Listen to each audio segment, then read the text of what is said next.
The sun. Brilliant, powerful, giver of life.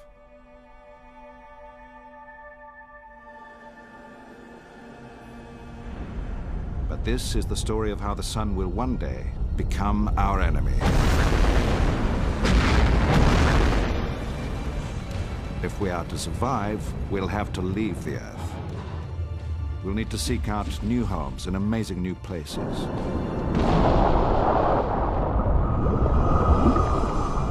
And change other worlds to recreate the Earth we left behind.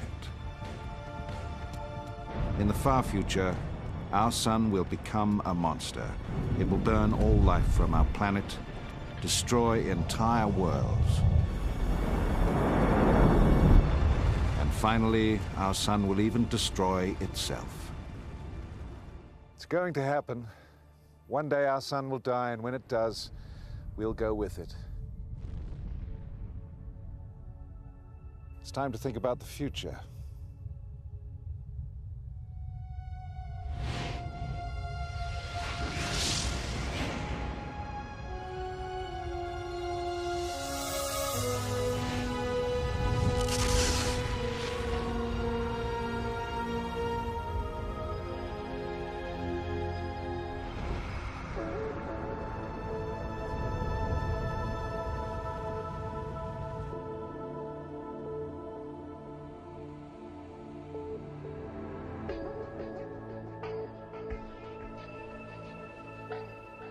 For 5 billion years, the sun has nourished the Earth. It is the sun that provides the energy for plants to grow.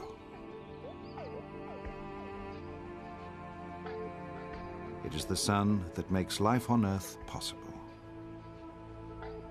But that will change.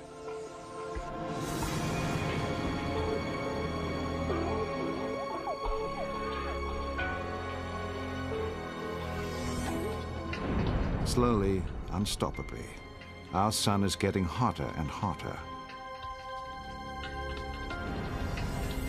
Once it gave life to us all, but what it gave, it can also take away.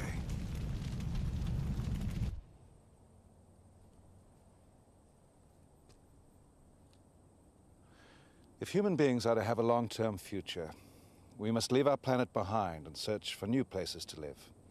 One day, our homes will be out there, somewhere in space.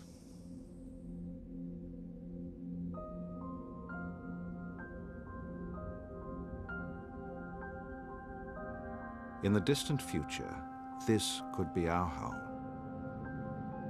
Out here in space, we'll have to seek refuge on new worlds where we could settle and live.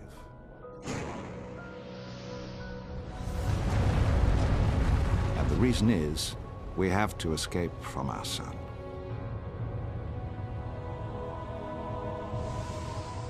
Some new worlds may be difficult to adapt to. Others may be very like our own.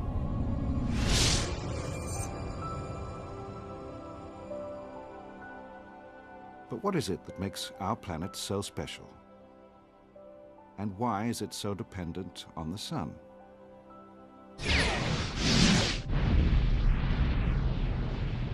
Here is the sun as it is today, in the center of our solar system. The Earth goes round it about there. There are the other planets.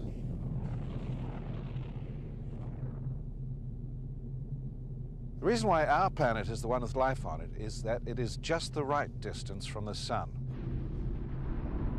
Closer in, and we'd boil. Further out, and we'd freeze. We live in a kind of safe zone that's perfect for life. The trouble is that zone is moving. The sun is getting hotter, and as it does, the region where life can exist shifts further and further out. Ultimately, the safe zone will leave Earth behind. When it does, we'll be in serious trouble. Our planet will die.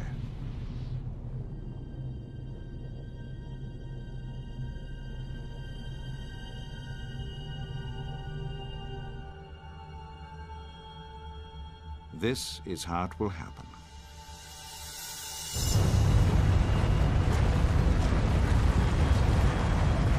As the sun burns up its nuclear energy, it will become hotter and hotter. By the time it's 5% hotter, plant life everywhere will be dying.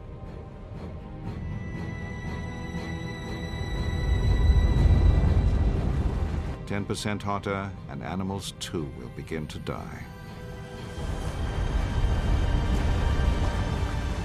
15% hotter, rivers and oceans will evaporate, creating huge cloud banks, trapping more and more heat.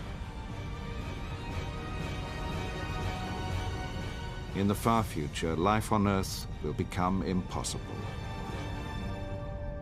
And there's nothing we can do about it. What will happen to us then?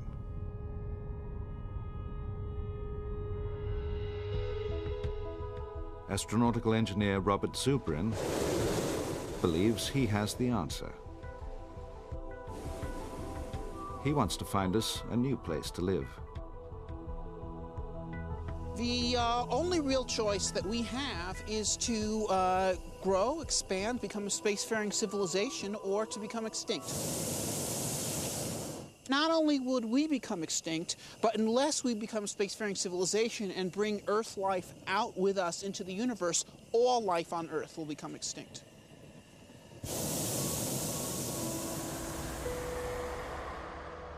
Robert Zubrin's goal is to make us a home on Mars. Today, Mars is cold and lifeless. Temperatures regularly drop to 100 below freezing, and its atmosphere is 200 times thinner than our own. A person standing unprotected on the surface of Mars would be dead in seconds.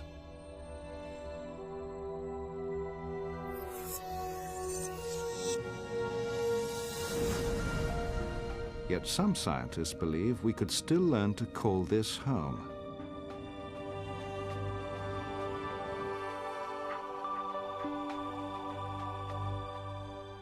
Mars is the only other planet in our solar system that has on it all the resources needed to support life. It has water. It's frozen to the surface as ice and permafrost, but it's there. It's got carbon dioxide in the atmosphere. It's got nitrogen in the atmosphere. And if humans go to Mars and develop the craft of how to use these resources, then we can make Mars a place where human beings can sustain themselves. We can make a new world for our posterity. No species can expect to last long if it stays in the same place. In a very real sense, humans are not native to the Earth. We're not native to North America. We're not even native to Europe. We're native to Kenya. That's why we're tropical animals with long, thin arms, no fur. But humans were able to live there and colonize the Earth by becoming creative. Man the inventor. That's how we coped with Ice Age Europe, and that's how we're going to cope with Mars and the planets beyond. In a remote part of Canada, researchers have already been preparing for life as pioneers on Mars.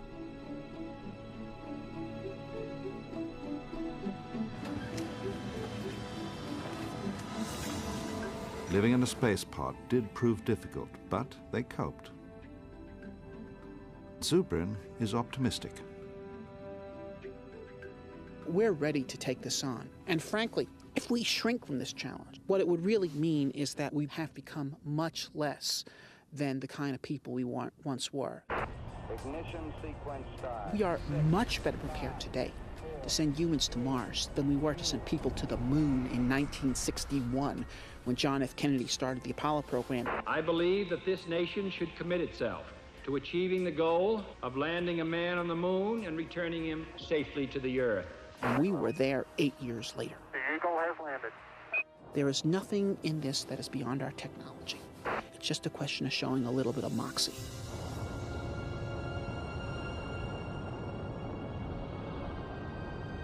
For Zubrin, it's not the technology that's lacking, it's the will. But technology and willpower alone may not be enough. Just look at what we'd leave behind. This is our life support system. The plants that create oxygen, countless species of animal, how will we fare without them?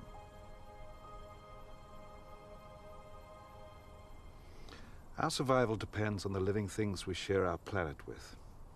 The air we breathe, the food we eat, all this is created by other forms of life. If Mars is to be our home, it'll have to be home to all of this as well.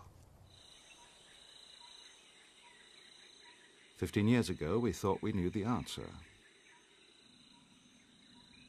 This is Biosphere 2, a huge glass dome covering 3 acres of Arizona desert, completely sealed off from the rest of the planet. The theory was that people could survive in it because the whole environment was self-sustaining.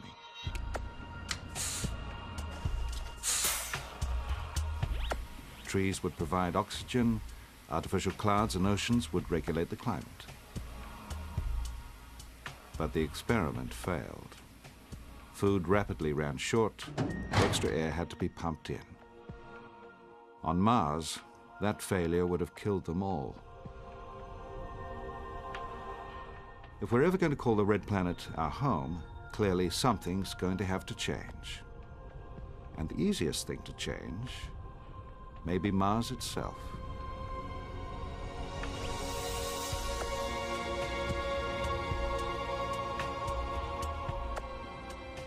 It's an idea called terraforming. The aim is to transform a whole planet from a place where we couldn't survive to one where we could.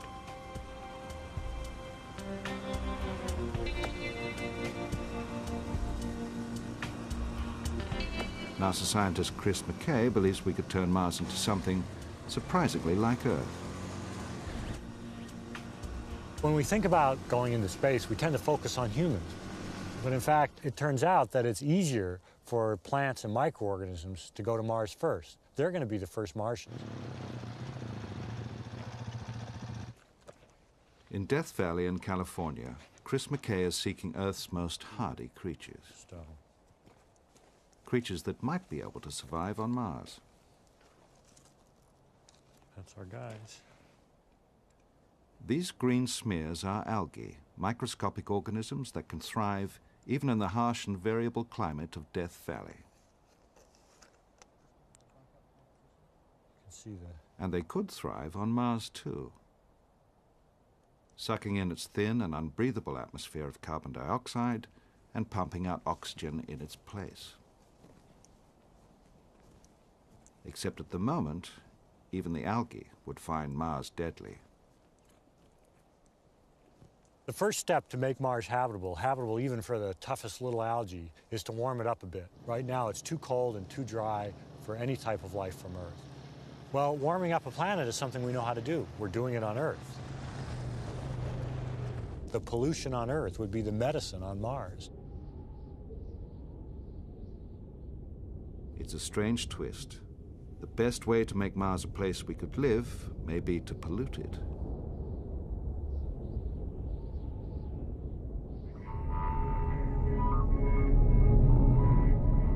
Here's how it would work.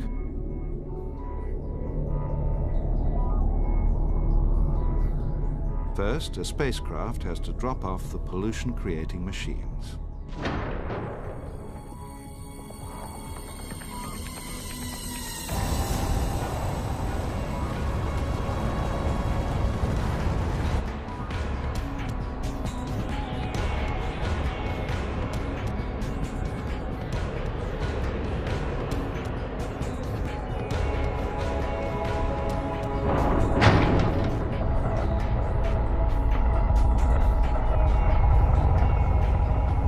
The machine's job is to suck up a mixture of Martian dust and atmosphere and process it into new chemicals.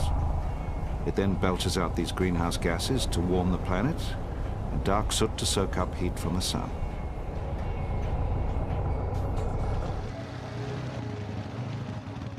If we send enough machines, over time, Mars will warm up enough to allow these algae to survive. And the algae will begin to give Mars an atmosphere of oxygen. But to speed the process up, we would need more efficient oxygen makers. And the best that we know are plants and trees.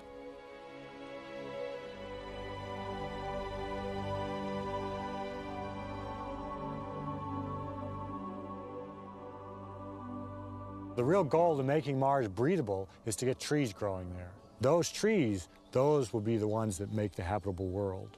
And then things will really start happening. As the oxygen level built up, insects, maybe small animals, and eventually large animals, and maybe even humans, could then survive naturally.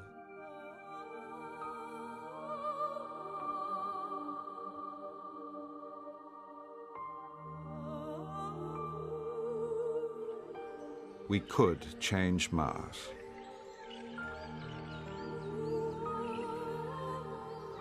If I were to lay out a time scale, I would say 50 years humans go to Mars, and soon thereafter the algae and the bacteria go to Mars. And then maybe 30 years later the trees go to Mars. And then the humans come back, but this time in a natural setting that's biologically suitable for them. And then we've learned how to become a life form that lives on 2 planets, not just humans, but all of life.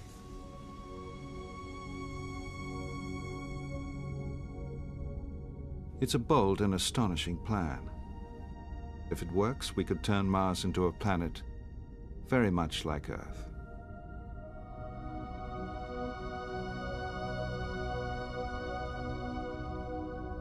But even Mars will not last forever. Even there, we could never escape the power of the sun.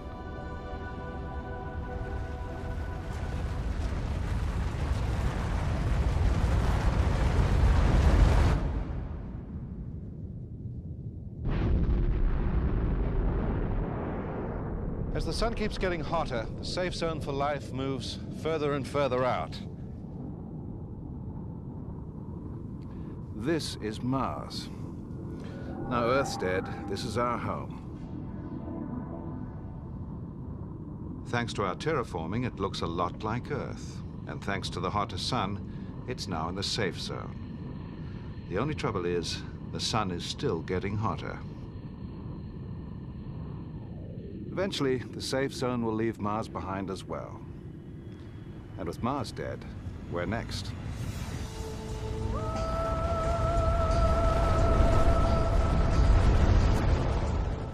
Once again, human beings will be looking for a new home. And once again, we'll have to move further away from our brightening sun. But the planets further out are impossibly hostile worlds. Gas giants like Jupiter and Saturn are not places we could ever hope to transform. If we're going to survive on these alien worlds, it won't be the planets we'll have to change. We may have to change ourselves. David Brin is a science fiction writer. He imagines future worlds for a living. Well, it's a big universe out there, and the Earth is a very specialized environment. But we're not going to find many Earths out there. If we want to spread out into the galaxy, then we're going to have to adapt to the universe. It's not very easy for human beings to get accustomed to that idea because we're used to making the environment adapt to us. 10, 9, 8, 7, 6, 5, 4, 3, 2, 1, Blast off!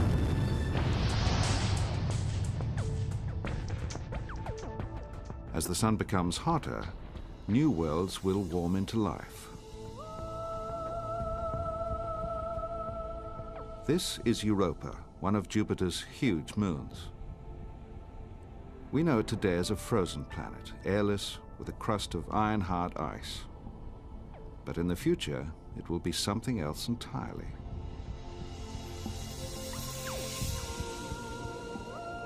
The ice will have melted. Europa will have become an ocean world. After Mars, perhaps we'll come here and make this our new home.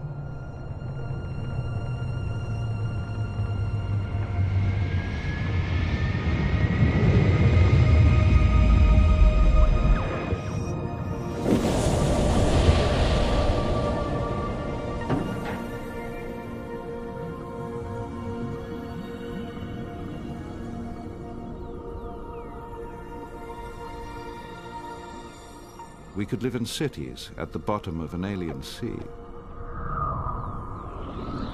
But David Brin thinks that in the end, a life behind glass may not be the solution.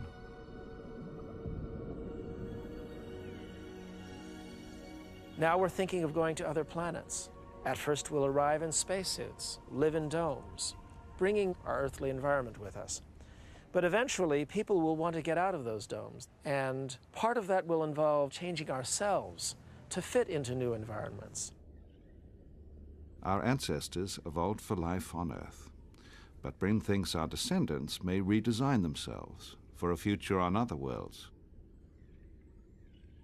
Human beings have been wonderfully inventive in the last 20 million years, and yet other species have not been idle.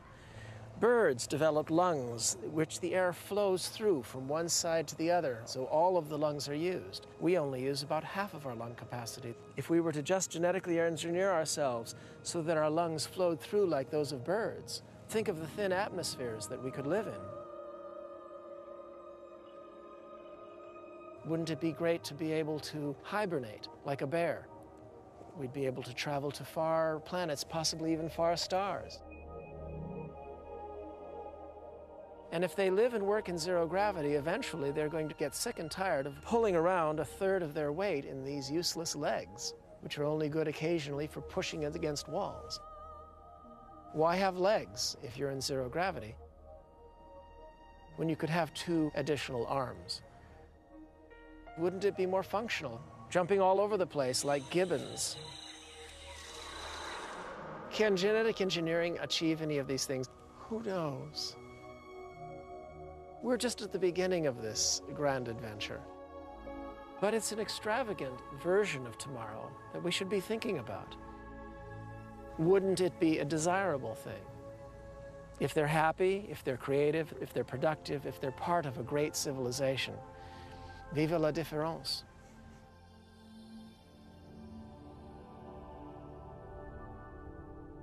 We can only guess at the future. What will our descendants be like? We'll have to wait and see.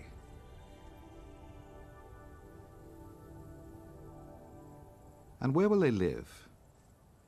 Because the only certainty is it cannot possibly be here.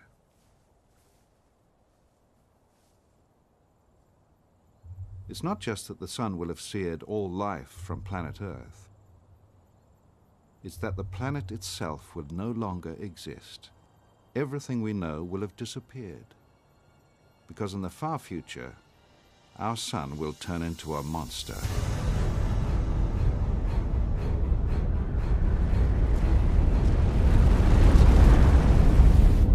It's going to consume the solar system. Its first victim is the closest planet, Mercury.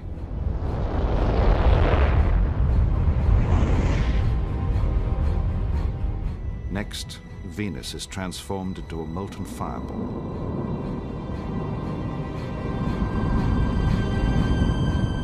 And ultimately, boiled away.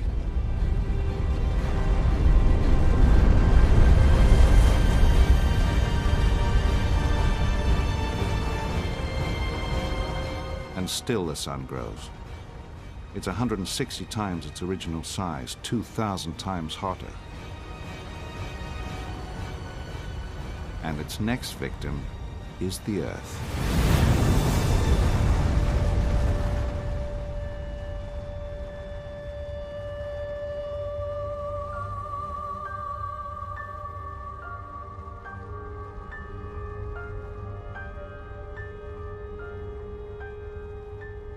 Long since seared barren by the sun, the place we once called home now melts and is engulfed. 7 billion years from now, the Earth will be gone.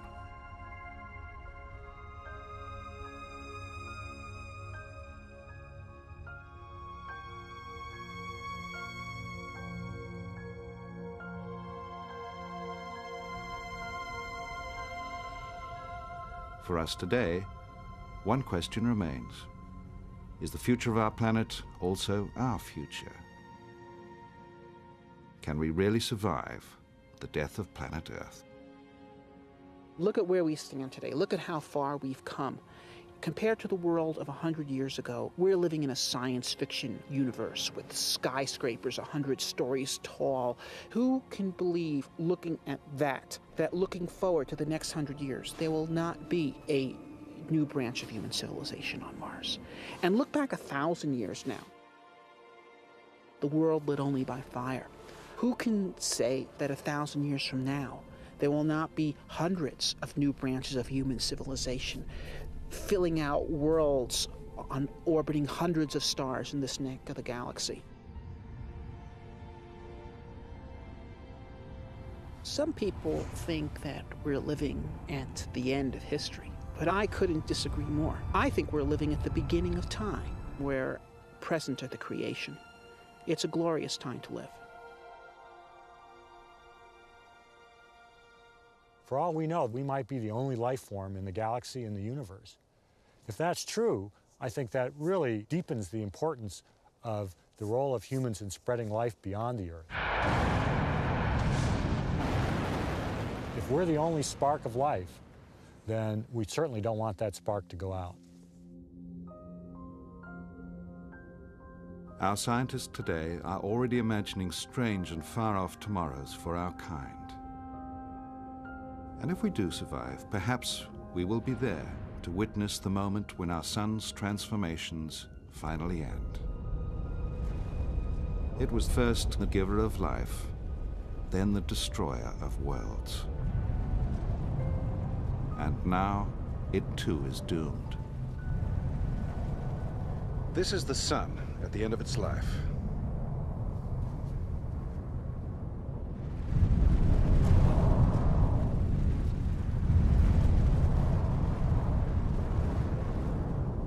Layer after layer, it is blowing itself apart. Huge clouds of star stuff drift out into space. It's a slow process. It takes millions of years. And what follows is inevitable: the death of our sun.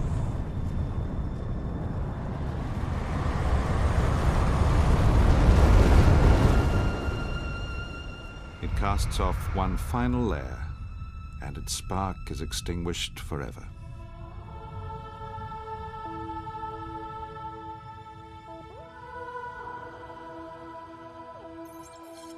So the sun will one day go out. Will that be a significant event to our descendants billions of years hence?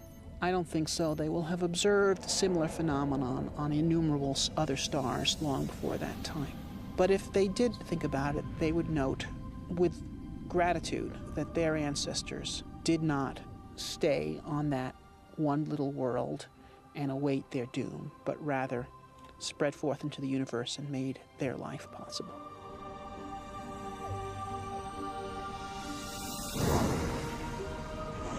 No one can know our future, but our sun's future is certain.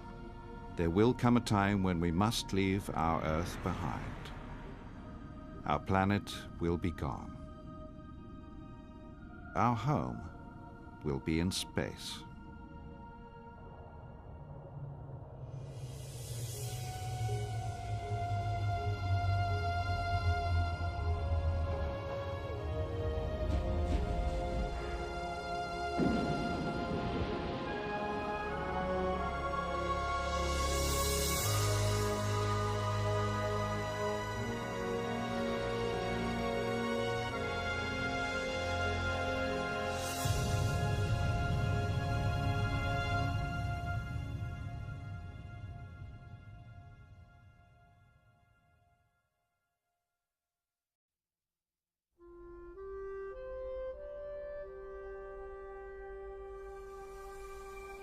The sun. Brilliant, powerful, giver of life.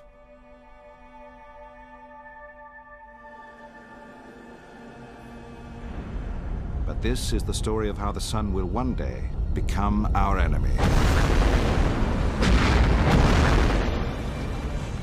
If we are to survive, we'll have to leave the Earth. We'll need to seek out new homes in amazing new places.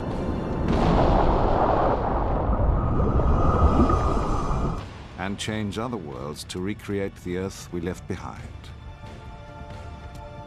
In the far future, our sun will become a monster. It will burn all life from our planet, destroy entire worlds. And finally, our sun will even destroy itself. It's going to happen. One day our sun will die, and when it does, we'll go with it. It's time to think about the future.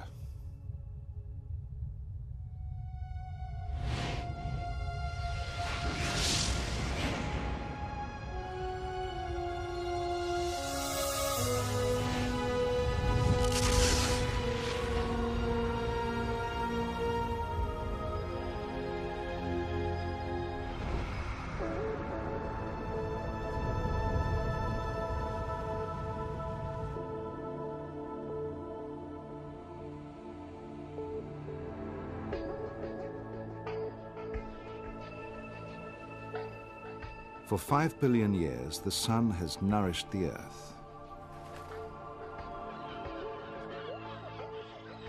It is the sun that provides the energy for plants to grow.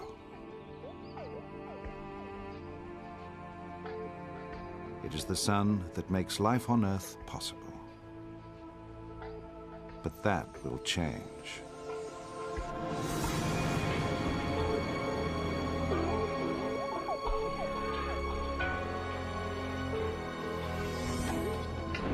Slowly, unstoppably, our sun is getting hotter and hotter. Once it gave life to us all, but what it gave,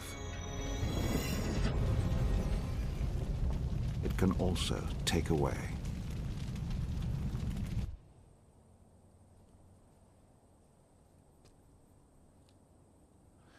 If human beings are to have a long-term future, we must leave our planet behind and search for new places to live. One day, our homes will be out there, somewhere in space.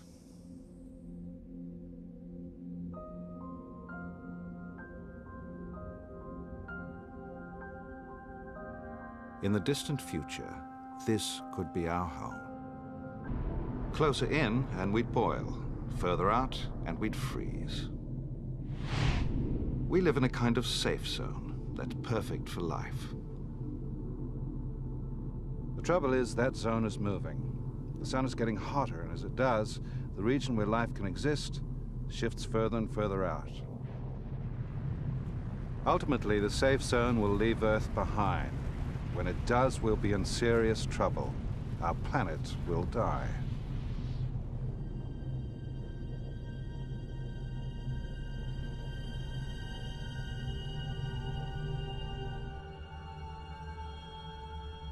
This is how it will happen.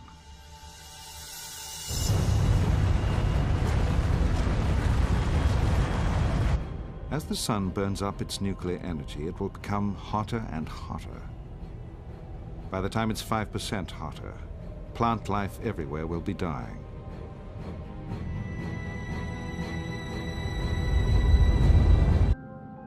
Out here in space, we'll have to seek refuge on new worlds where we could settle and live.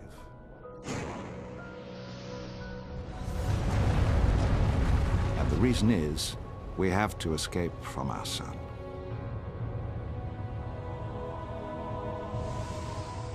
Some new worlds may be difficult to adapt to. Others may be very like our own.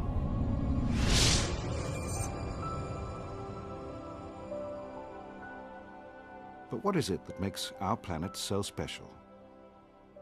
And why is it so dependent on the sun?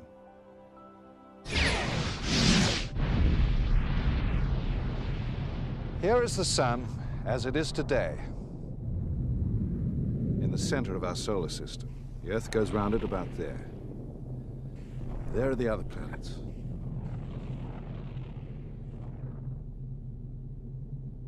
The reason why our planet is the one with life on it is that it is just the right distance from the sun.